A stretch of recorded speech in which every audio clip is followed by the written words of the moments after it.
আসসালামু আলাইকুম গাইজ, আশা করি আপনারা সবাই ভালো আছেন। আপনাদের দোয়ায় আমিও অনেক ভালো আছি। আজ আমি এসেছিলাম রংপুর চিকলি ওয়াটার পার্কে। পুরো ভিডিও জুড়ে আমার সাথে থাকবেন এবং ভিডিওটা যদি ভালো লেগে থাকে তাহলে লাইক, কমেন্ট এবং শেয়ার, সাবস্ক্রাইব করে দিবেন। রংপুর চিকলি ওয়াটার পার্কে ছবি তোলার মতো অনেক জায়গা পাবেন। তার মধ্যে হচ্ছে এইখানে যদি আপনারা দেখেন যে কত সুন্দর সুন্দর কতগুলো মাছ আমরা দেখতে পাচ্ছি।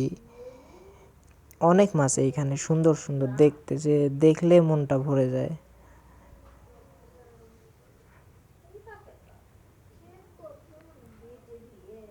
মাছগুলো অনেক রঙের এবং কালারফুল, দেখলে মনটা ভালো লাগে এবং আরও অনেক কিছু আছে দেখার মতো। আপনারা না আসলে বুঝতেই পারবেন না যে এইখানে এত কিছু। আমি শর্ট ভিডিওতে আপনাদের যতটুকু দেখাইতে পারি ততটুকু দেখাইতেছি। ইতিমধ্যে যে ছেলেটাকে দেখলেন এ হলো আমাদের গ্রুপের একজন মেম্বার। আমরা গেছিলাম মোট চারজন গিয়ে ওইখানে অনেক ছবি তুলেছি, অনেক জায়গা দেখেছি। এই ঝর্ণাটা দেখেন, ঝর্ণাটাতে কত সুন্দর পানি পড়ছে, কত লোক মানুষজন এইখানে এসেছে।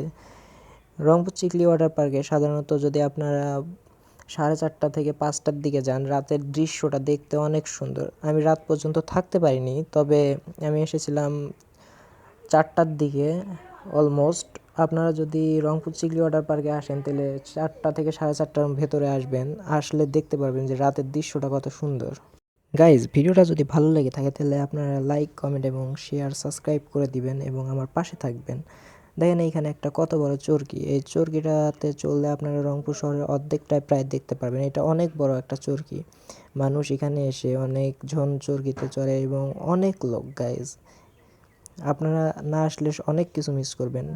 জীবনে একবার হলেও আপনারা রংপুর চিকলি ওয়াটার পার্কে আসবেন এবং ঘুরে ফিরে দেখবেন যে কত সুন্দর জায়গাটা।